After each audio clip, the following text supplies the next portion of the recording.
Bismillahirrahmanirrahim. Assalamu alaikum wa rahmatullahi wa barakatuh. Good evening, dear viewers, ladies and gentlemen. Hello and welcome. Dr. Alsheef, your host of Elixir of Life, is kicking off another informative and inspiring episode with our distinguished guest, aiming to explore new frontiers and bring you the most up-to-date and latest information related to health. Our topic and episode theme is very important: carcinogens. Otherwise, we have many inventive segments in our program, and please stay tuned for a special episode.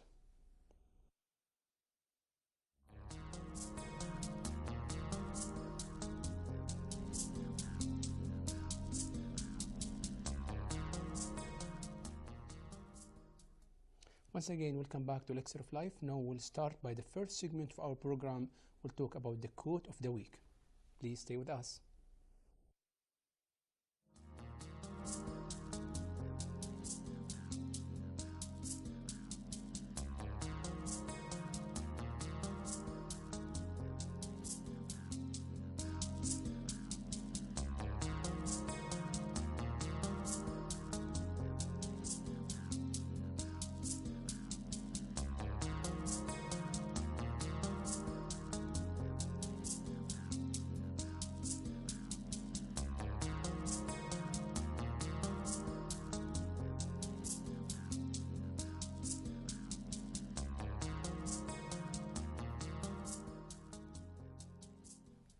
Welcome back to Elixir of Life. Our next segment will be medical news.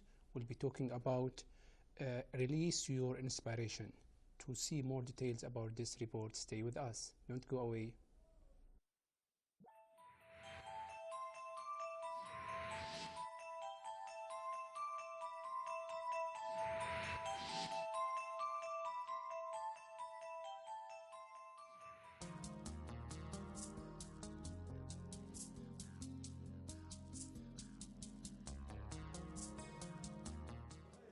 My name is Hala Al-Abidi. I'm the chairperson of the Internal Communication Department, the Public Relations and Corporate Communication Administration in King Fahad Medical City. Welcome with us. Ms. Hala, what can you tell me about this competition? This is Release Your Inspiration event. It started as a competition for the KFMC employees. The theme of this event was the KFMC values. We asked all the employees to present an artwork that reflects the KFMC values. By doing that, we enhance the KFMC values in our employees and make them deliver a better service for the patients, of course. Interesting. Do you regularly do this kind of event? No, actually, this is the first event for the Internal Communication Department. We did it as a competition to inspire the employees and encourage them. And there's a very good valuable awards also to be given to the employees. Actually, I'm very happy that we have a very talented employees in KFMC, and I'm looking forward to do this event on a regular basis and an annual basis, inshallah, bi'idhnillah.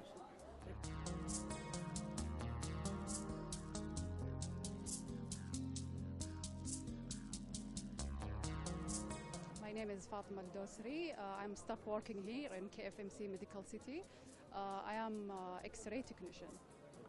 Ms. Fatima, you have a very good job behind you here. What can you tell me about it? Yeah, I already participate in this painting. It reflects to the patient and to our vision, the staff of KFMC. That's why I use it my main point of radiology. If you will see, because I'm working in radiology department, that's why I use it my opinion or my vision. Because you know the famous word in radiology, this is the eyes of the medical. So that's why I painting in my in this artwork. Do you think such an event encourage employees, to be good at what they're doing? Yeah, sure. Yeah, and also they support us also as staff in KFMC, because you know always we are just suffering and giving good service for the patient, and this is the main job for us and all of KFMC staff. They give our chance to just thinking what we are doing in our hospital. So that's why I participate in these two paintings.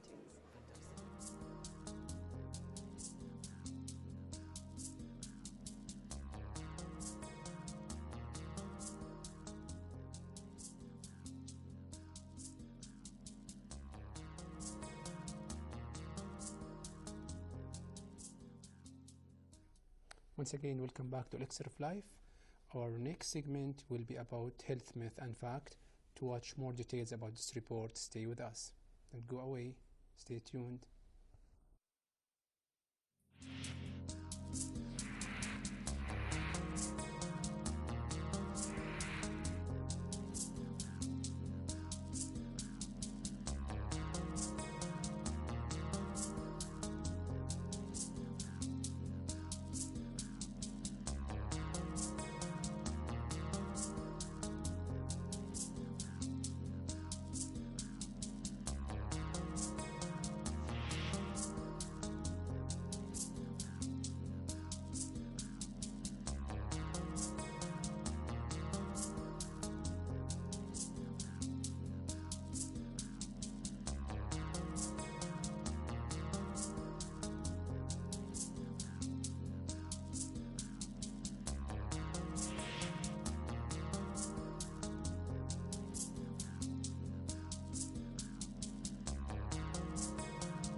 Once again, welcome back to our episode Elixir of Life. Now we are reaching to the most important segment of our episode, which is the spine of our episode.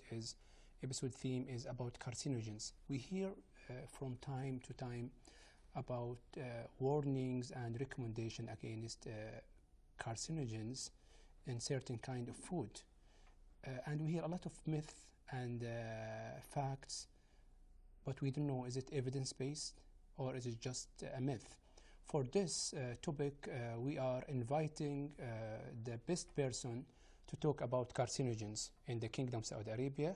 It's our great pleasure and honor to present my distinguished and esteemed guest, Dr. Fahad AlKhudairy. Welcome, Dr. Fahad. Okay. Just to have some background about Dr. Fahad, he is a scientist in carcinogenesis, and he have PhD in cell cycle division in cancer cells and radiotherapy. He's highly published in landmark journals like Nature and Science and Cell, and he will be talking about carcinogens. Without further ado, we'll start by what's cancer? Thank you very much. Thank you, Dr. Mohammed, Alsheef, and Saudi Channel 2 for giving me this great chance to talk and educate about my subspecialty, carcinogenesis. Cancer is an abnormal growth of normal cells in the human. The normal cells become abnormal. They change their cell cycle pattern, so they go ahead and keep dividing without any control. So this is cause cancer. Mm-hmm. So once we know that this is happened in the genetic background, the DNA, we have to know what is the carcinogen that caused this damage to the DNA and led the cells to be dividing without any control. We have basically the mutations or the mutant things. Mm-hmm. Mutations is any abnormal damage to the DNA or to the genetic background of the cell. But not all the mutants or the mutations are carcinogenic or carcinogenesis. The most important thing that we have to distinguish between what causes cancer and what causes mutation, what is carcinogen. Mm-hmm. Once we have this mutation in the cell cycle genes, in specific genes that lead to the control of the cell division, this is what we call carcinogen. Mm-hmm. So all the carcinogen things are mutants in the beginning, but not all the mutants are carcinogen. So maybe a mutation will lead to another disease, a genetic disease, a metabolic disease, or another hereditary disease. But some of this in this part will make cancer. So this is easily how to describe cancer and carcinogenicity. Yes, so that we usually diagnose patients at late stage, what we call cancer. So what is there any stages for like pre-cancer or? Yeah, this is very important question, and we have to really call all the programs, program makers or planners in the Saudi Ministry of Health or other ministries to start the early detection, because once you get the initiation of cancer, the beginning of cancer, it may take 3 years or 5 years sometimes. So the cancer will be in a tumor size or a tumor stage, which we call the promotion of the cancer into the diagnosis stage.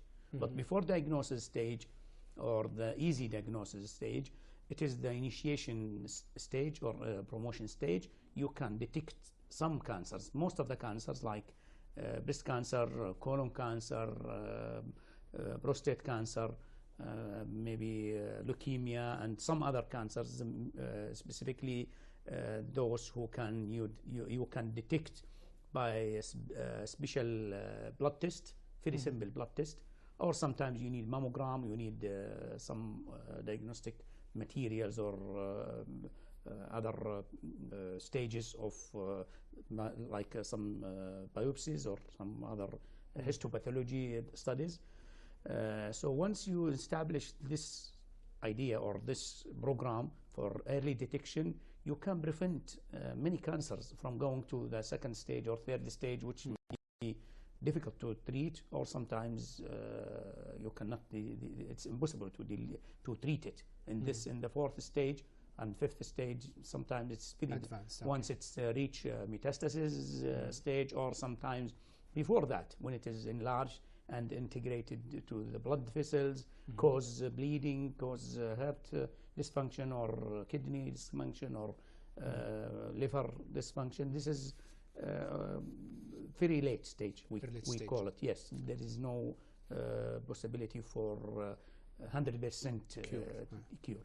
So you mentioned there is early stage or pre-cancer stage, or we call it cancer in situ, that you encourage screening programs to detect such stage. Some programs, some blood tests, some molecular diagnosis kits. They are sold everywhere now. So you can just apply a blood sample or maybe a small biopsy from the area, like leukoplakia in the mouth. It's very, very easy to detect it. Even by the saliva, you can detect that there is initiation of cancer or start the processing of being growing as a tumor. So before that stage, you can do it, and it's very easy. Excellent, Dr. Fahad. This leading us to the next important question: what are the most common cancers in Saudi Arabia, adult versus pediatrics, according to the National Cancer Registry latest statistics? Yeah, according to the National Cancer Registry in Saudi Arabia, ncr.com or .org, you can find that there is about 14,000 cases, new cases every year. 14,000 cases every year. 1/4 of this maybe is maybe breast cancer between ladies and in the female side. It causes about 24% of the cancers among ladies, and 12% of the total number of the total, maybe 12%. Then liver, hepatocarcinoma, leukemia, colon cancer, mostly for in the digestive tract and the system. So this is, I think, may raise a question that our food, our lifestyle, nutrition, need to be reviewed, and we find why it's happened. So this is very important in our lab as a carcinogenesis lab. I think this is the theme of our episode. Yes. We'll talk and we'll elaborate on this more. Just you mentioned that 14,000 new cases every year. Every year. What's about compared to our neighborhood or the internationally? Yeah, we are not the highest at the highest. They usually, as a standard from a worldwide view, they count it by how many cases per every 100,000 person. So in some countries 160 per 100,000 from the total population. In our country, it's from city to city, from province to province, it's vary between 90 cases for every 100,000 of the population, up to 120. So we are in the middle. We are not in the lowest. We are not in the top. Okay. We are in the middle. But the most important thing that was noticeable, that the cases every year is increasing or elevating about 11%. So trend is trending, yes, up about 11% every year, while in other countries it's between 4%. The highest were 6% per year. So this need also another study to see maybe the growth of the middle-aged people into after the 50s, because most of those cases worldwide is after 50. After 50 and it's noticeable that some cases is different. We have some ladies, they have breast cancer in their 20s or 30s, okay, which is abnormal. It's not normal. It's not within the standard, the world standard. So this is also might be because of the hormonal type of nutrition and our way of uptake of this hormones, either in the food or as a pills. Excellent. I think that's why you mentioned that the trending is up, is 10%, and you mentioned that a diagnosis at younger age. Yeah. I think this brings us to what are the causes of cancer, okay? If you can classify it in big categories and we can elaborate in each one, okay? What causing cancer is really a very wide question. Okay. We start from smoking as a main cause of cancer. Then exposing to radiation. If you expose your body to radiation more than 3 times a month, which really need to be controlled. Some people, they go to the clinic close to their home, or change from hospital to hospital, and they get diagnosed by X-ray or by shopping around hospital someday. Yes. So they expose their bodies to higher rads, higher level of radiation. Then go to food. Our food, and most of the foods are processed food or combined, added additives like artificial colors, artificial preservatives. And this food sometimes cooked in a different way. They are burned, so they get the hydrocarbons, or they are treated chemically, so they get a bitter taste, but this is not healthy. So carcinogens in food is really wide, and when we study it as in a small level, we bring some food, try to detect what is the carcinogen, what is the chemicals added. We found thousands of chemicals, really. You cannot minimize this, and you cannot also, unless this regulations come, whenever you import something, you tell us what is inside and what is the materials in this imported food. So you summarize that by smoking, radiation exposure, and food that are the main, cause. What about Yes. family history and stress? Family history is one factor. I mean, Mm. if we can say that there is a liability to have cancer or vulnerability to get cancer when you eat this thing, or when you smoke, when you take get alcohol, when you if you are obese, you have obesity. So all these factors may be guaranteed, or يعني in a scientific terminology, you cannot say this is guarantee to cause cancer. But if there is liability, hereditary factors, genetic factor, some damage in the DNA, which is inherited maybe from person to person, this is one factor can be added to the other lifestyle and the nutrition, not taking some medicines. Viral infections sometimes cause cancer, like Helicobacter in the colon cancer is a very big role in this area. So yes, wide range of carcinogens, and we might have the opportunity to discuss them in more details. And always we say that genetics load the gun and environment pulls the trigger. Yes, so is it the that's genetics? This is exactly what happened. Yeah. So if somebody have genetic predisposition and smoking, yes, it might promote yes. the So cancer. there is a Japanese study in this, according to this conclusion, as you said, quote, that or the quote you said, smoking. They did this study as a prospective study from 70,000 deaths by cancer between 90 and 2000, or 95 to 2005. So this study, they concluded that those who has three factors, the obesity, alcohol consumption, and smoking, they are the highest. They get 70% of those deaths between this and in this decade, because they have all the three factors together. And less than this, maybe 30% is one factor. Either he is smoker, but he is not obese, he is not consuming alcohol, or he is alcoholic person but not smoking, he is not obese. So one factor maybe not enough to guarantee that there will be something.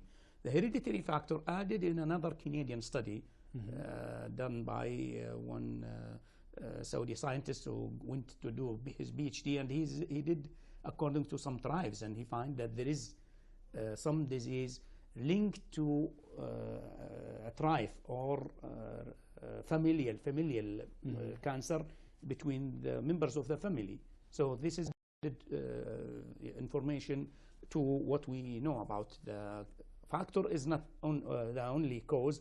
Maybe the ability, the genetic vulnerability to get cancer is added to this multifactorial. So multifactorial disease. Okay, excellent. I think we have very important question, and this is the essence of our episode. What determines how carcinogens are classified? Because we hear this is a very powerful carcinogen, highly, this is mild, this is intermediate.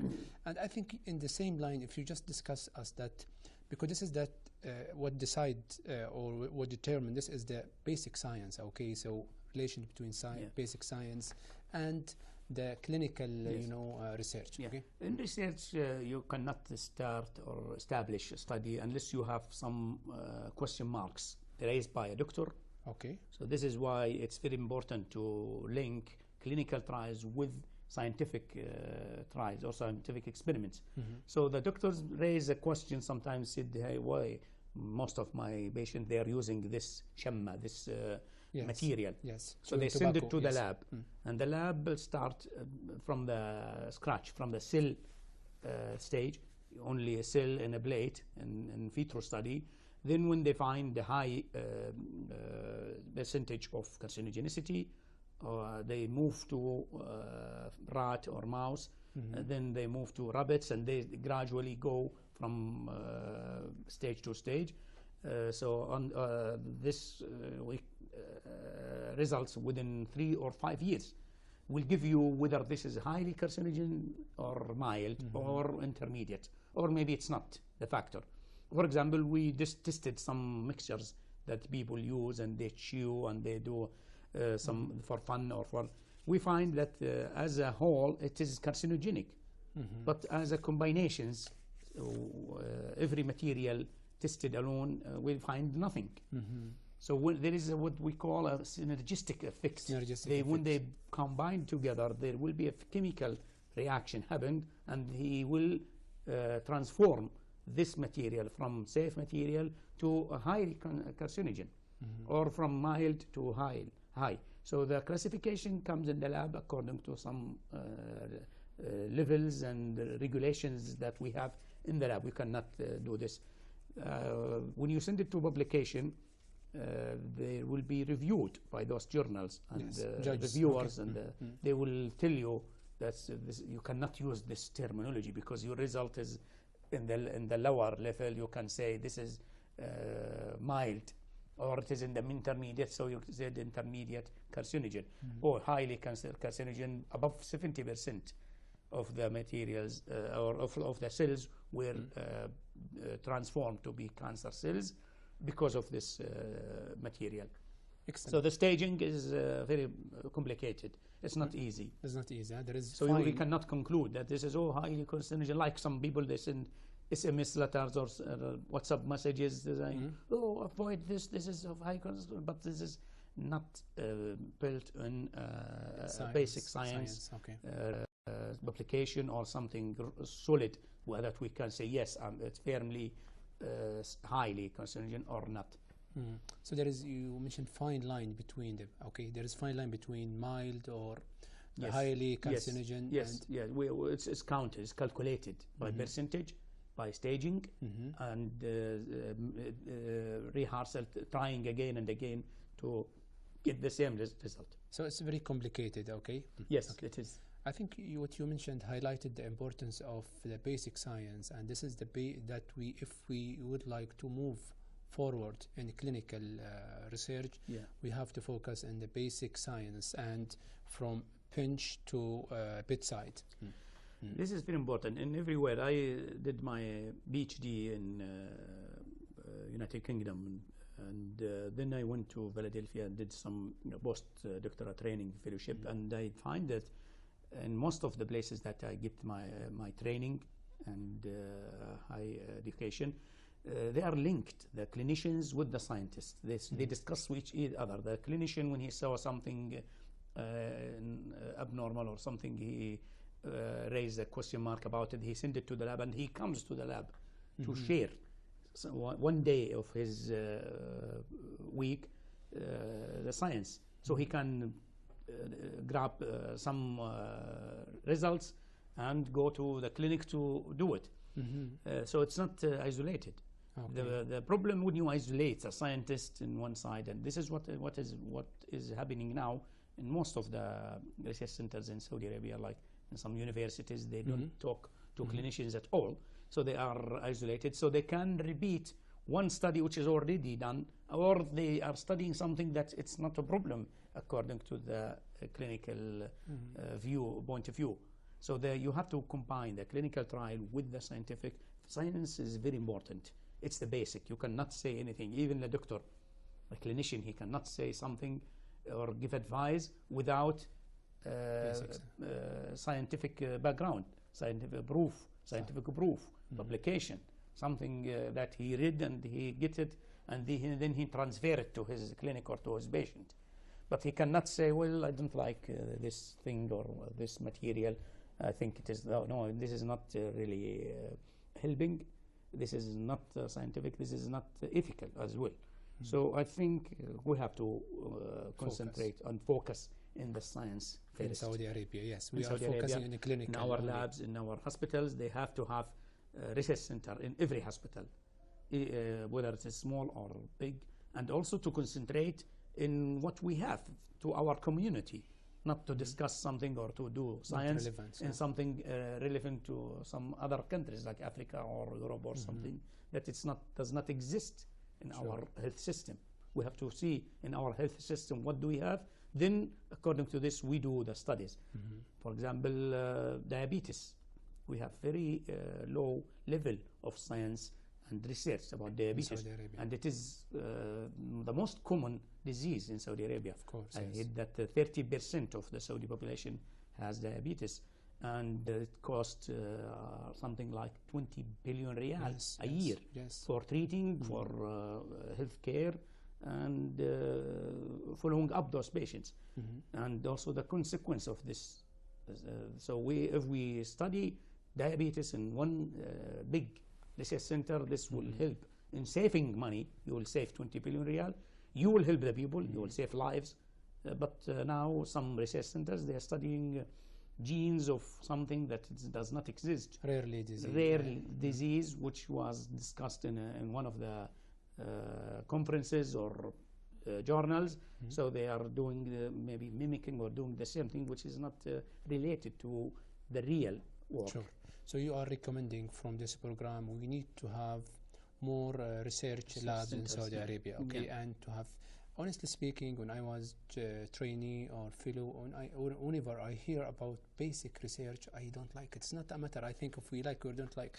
This is the, if we want to move forward, if we want to raise the bar and go a step forward and extra mile, I think we have to focus on Yes, in science. basic science. I think we'll go to the next question that we will have examples from our daily life. I think this is like the most important, moment.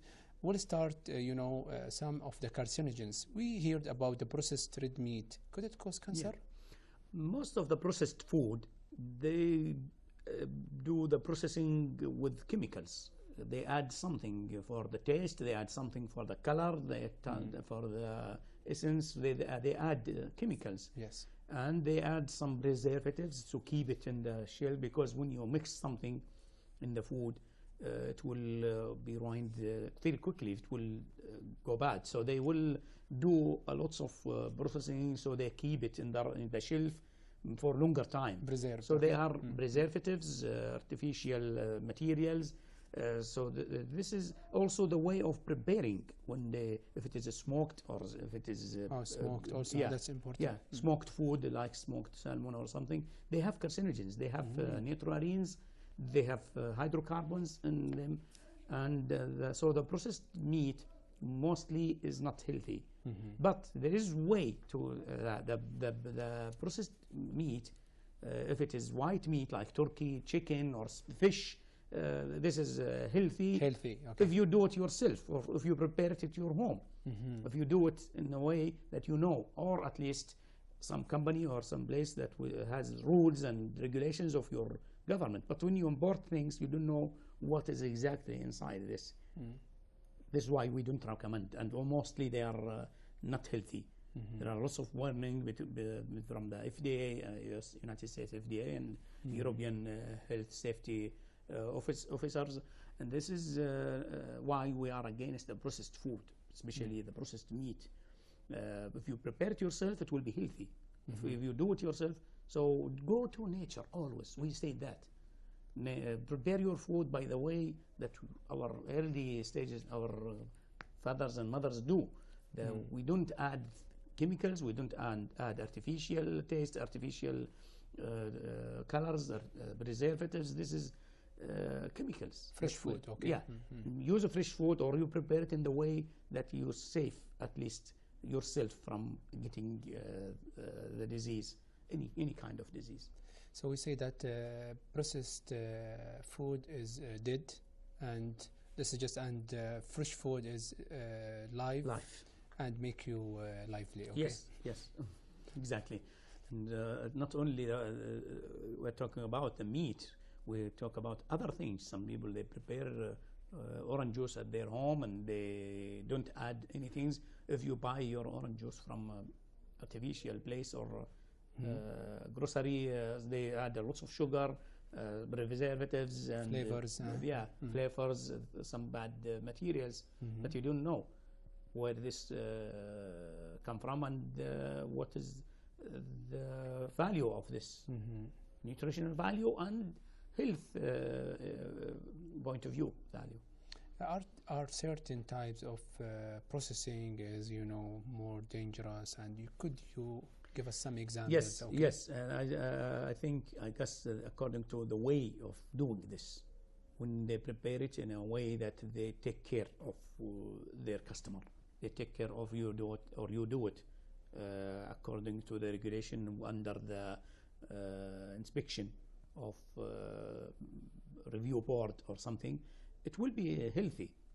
But if you just import it from the place where there is no regulations, Standards. no inspection, no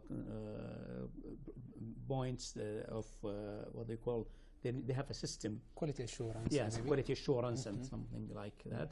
It will not be healthy. Healthy. Any examples that, like we see here about sausage and these, etc., these kind of processed meat, okay, and Yeah. salami and etc. Yeah. Most of this sausages and other processed minced meat are cooked really in a different countries. They don't prepare it here. If they prepare here, that good. Yani, I think we trust, because maybe the municipalities and Ministry of Health will have some, or FDA, Saudi FDA, some regulations, inspections. But those would come from outside. I don't really. So prepared here is fine, because all my kids, they like this, processed meat. If it is prepared locally, yes. you advise for it. You recommend. I think this is a minimum. It will have the minimal health effect. Excellent. I think that back to our, we think that our lifestyle and our daily habits might affect, impact on the increase, the cancer, I said 10% every year is increase. Yes. If I'm right. What about cooking, we like to grill, red meat. Is it cooking healthy and grilling? Yeah. If you eat or consume the black layer of the grilled meat, okay, it is carcinogenic. Okay, that's important. Okay. There is a study in King Saud University. They confirm that it is like a cigarette, because they have higher carcinogens such as nitrogens and polyaromatic hydrocarbons, polycyclic aromatic hydrocarbons in the black sheet or the black layer of the grilled food. So the grilled food, you don't eat the black layer, or it's much better if you don't reach to the black level, the black color level of your food. Just grill it until it become golden, not black. Not black. If you find it black, just remove the black thing and eat what is inside. It is healthy, what is inside. But what is not healthy is the top layer, which has smoke and grilled highly with some hydrocarbons, and sometimes it has also, they add some fat to this to make it much better taste. So this grilled fat or will be also with higher carcinogens. So you are not against grilling, okay? But no, I'm not against grilling. Just the black layer, okay? Burned fat is a carcinogen. Yes. So we because sometimes we like to do it over, we call overdone, okay? Yeah. And so overdone might sometimes burn it. And the burned fat is the one that carcinogen. Yes. So I think that's you are right. Yeah, important this is message. Yeah. In addition to that, other kind, food. Sometimes we have drink boiled water in plastic, cups, and sometimes we smell, taste, plastic materials. Material. If you taste the plastic materials, it means that this plastic cup you are using is not prepared or manufactured to resist the high temperature. Okay. So it will be dissolved. The materials of the plastic will be dissolved, and you will drink it. You will drink the plastic, and this is not healthy, not good for health. It might have some little bit or some level of carcinogenicity, but it's not healthy at all. It's not healthy. So you don't use plastic to hot materials. You don't use plastic for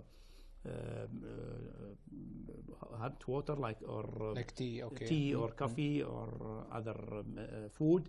You leave it to cool a little bit, then you can use it at 70 or 60. You can, but over 70, it's not good to use any plastic materials unless this plastic is prepared to be resistant for like some special plastic for microwave, special plastic for boiling or for boilers or for cooking. They are labeled like this because the material are different from the regular plastic. But regular plastic you cannot, like what we have mostly find in the restaurants. Our daily life. Okay, I think we'll talk more about the microwave after this. Report. We'll be talking about report cancer from a healthy cell to a cancer cell. To watch more details about this report, stay with us.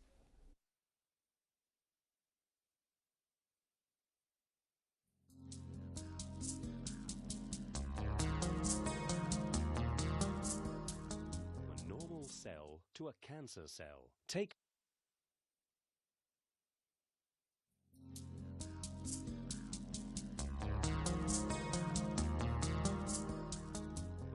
cell to a cancer cell. Take 5 minutes to get the picture. More than 60,000 billion cells make up the human body. They are the units that form the tissues which make up our organs, like the liver, heart, and lungs.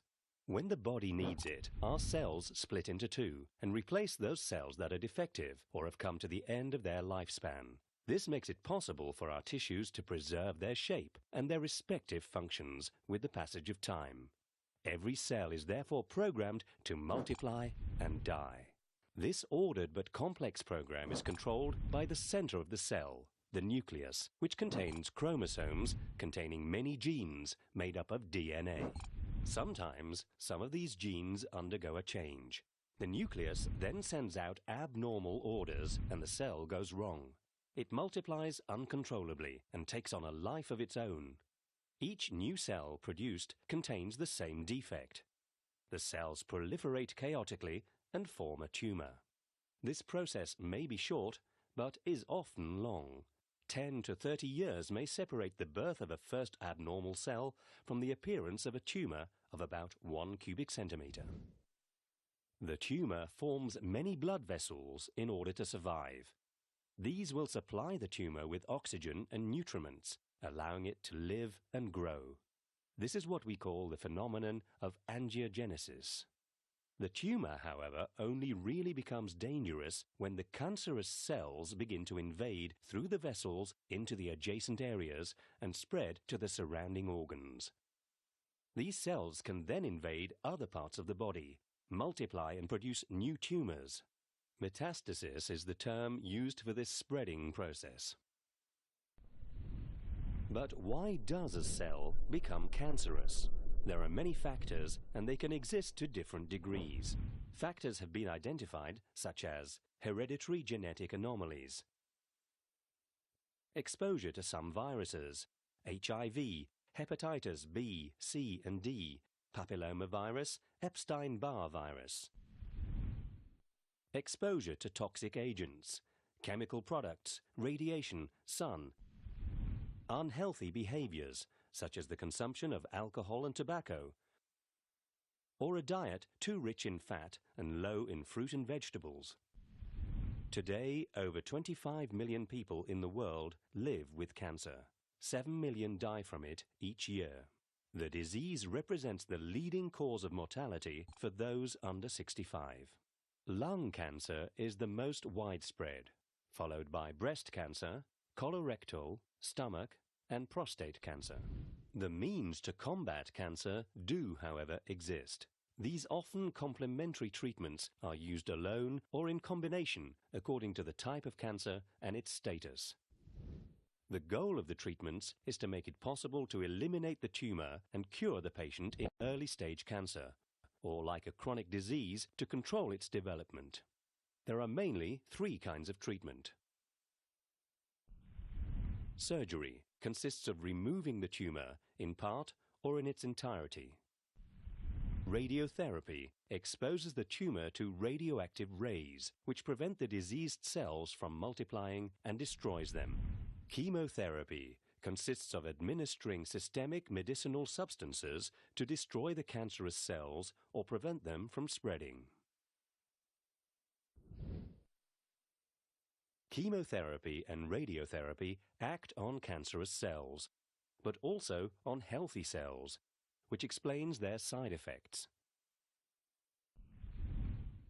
But today, better knowledge of the characteristics of cancerous cells makes it possible to develop therapies that target the cancer development mechanisms more specifically. Sanofi Aventis R&D is already present in all these areas to fight against cancer on all fronts.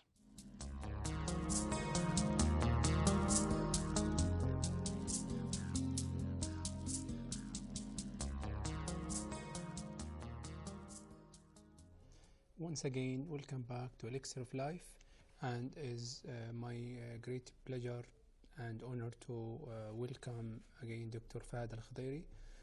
He is influential media personality and great promoter of health education in Saudi Arabia. Welcome, Dr. Fahad. Okay, I think we'll continue our intriguing, interview about carcinogens. We have, paused on the use of microwave. We hear from time to time in the social media that microwave is carcinogenic. Is it a myth or fact? No, it's a myth. It's not carcinogen. The microwave, and it's been used in Europe and America for 40 years. I remember when I went to study 35 years ago. I have it in my apartment, and the people use it, so it's not linked to any kind of disease scientifically. And as a proof, there is no proof. Okay, excellent. What about consumption of fruit and vegetables? Do they have anti-cancer effect? Yes, most of the fruits, especially the lime-style food, like fruit, like orange, kiwi, lemon, and this category, they have antioxidants. Antioxidants usually prevent the initiation of cancer. They treat the transformation of cells at the beginning. They prevent transformation. They prevent growth of the cancer cells by also eliminating their distribution. Encouraging the fruits can encourage the immune system to kill the cancer cells and to reduce the initiation and promotion. Also, it's good for what we call heart beat and pushing more of the immune system, blood contents to the area of disease, whether it is cancer or not. Okay, great, excellent. So fruits and vegetables yes, and healthy, and most important one, citrus. Okay, that lime. Citrus, yes, okay, citrus food. Yeah. Excellent. And when we talk about lifestyle, healthy lifestyle, we talk about food is the most important. Then we talk about physical activity. Then we talk about bad habits. About smoking and alcohol, consumption. Yes. I think we.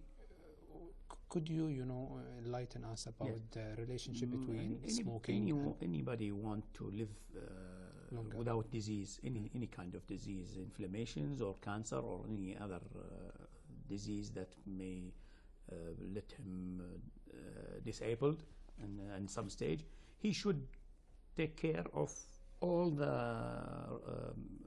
elements of his life, not only food, but also breathing, a good thing, not smoking, not consuming alcohol, also walking and trying to practice, go to gym and do exercise every day.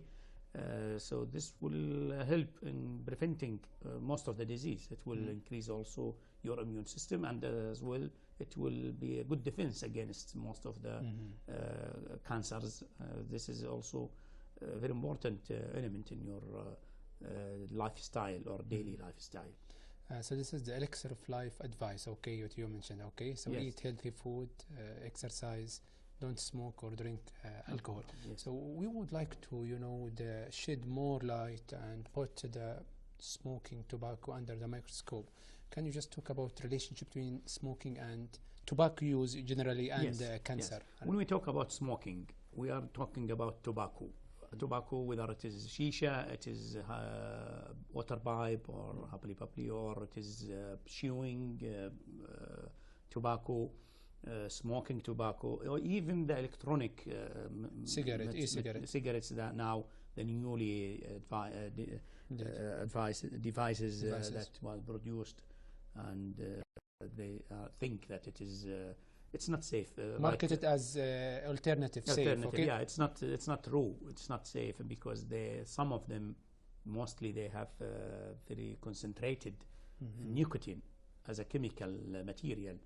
But anyway, all the tobacco is causing cancer, causing all the heart disease problems, cardiovascular disease, and also another 70 types of disease. 75 yes, diseases. 70 types of 17 types of disease is related to smoking in a very wide study done early in the 80s. That it is asthma. It's also very great factor that smoking is very great factor in increasing asthma problems. Immune system, apart from cancer and cardiovascular disease, it's emphysema in the lung. All the respiratory tract affect nasopharyngeal carcinoma. It is everywhere. So all cancers, all the cancers, because it will be absorbed. The materials of the smoking will be absorbed to the blood stream, and the blood stream will distribute it everywhere, to the brain and to the legs as well. So the distribution of this carcinogen materials in the smoking, they have tons of materials that has their carcinogenicity and mutagenicity as well. So they cause problems not only in the first 5 years of smoking, but maybe after 15 years or 20 years of smoking, it will be more affecting the health. Excellent. I think we enjoyed this very interesting, discussion about. Would like to wrap up with take-home messages and advices from you about prevention of cancers and avoidance of carcinogens. Thank you. I think what we have said is, if you want to live well without any disease, you have to prevent all the chemicals or the materials that were added to our new system, starting from smoking, alcohol. All this not necessary for your health. They are not necessary for the growth of the people. Like if you have a child, see what do you want for your child, what type of food you want for him, and take it to yourself as well. You don't want your child to suffer from disease. You don't give him smoking, tobacco smoking. You don't give him bad materials. You don't give chemicals. Some fathers, they ask about the additives to the food. Artificial colors is not good for my children. Preservative is not good for my. How about you? You are smoking. You are taking all these materials. You think you done? You don't want to live more. So this is, I think, what do you need from your childhood? Should be the same. Role model. We should be role model for them. All normal things. No artificial things. No smoking and no radio exposure. Thank you very much, Dr. Fahad AlKhudairy is a scientist in carcinogenesis. We have wealthy discussion about carcinogens and the prevention of cancer. Thank you very much. Thank you very much, Dr. Mohammed, Alsheef, and this is a great program, and I have no time usually to see television, but this program exactly is the one that I every Tuesday sit down and have my tea watching, because I get some new information always. I think thank you for you and for that Saudi channel too, and for your guests in the previous and in the. This is a great, acknowledgement, from you, and this is honor for us. Thank you very much. Thank you. Okay, now we'll go for the last segment of our program. We'll talk about health benefit of avocado. To see more details about this report, stay with us.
Welcome back to Elixir of Life. Now we are coming to the end of our program. To conclude, ladies and gentlemen, dear viewers, we'd like to thank our team from preparation, cameraman, lighting, sound, and our director, Abdullah Al-Wulai. I wish and we wish you enjoyed watching our episode and found it useful and enlightening. And until next week, we wish you a pleasant week ahead. Assalamu alaikum wa rahmatullahi wa barakatuh. Goodbye.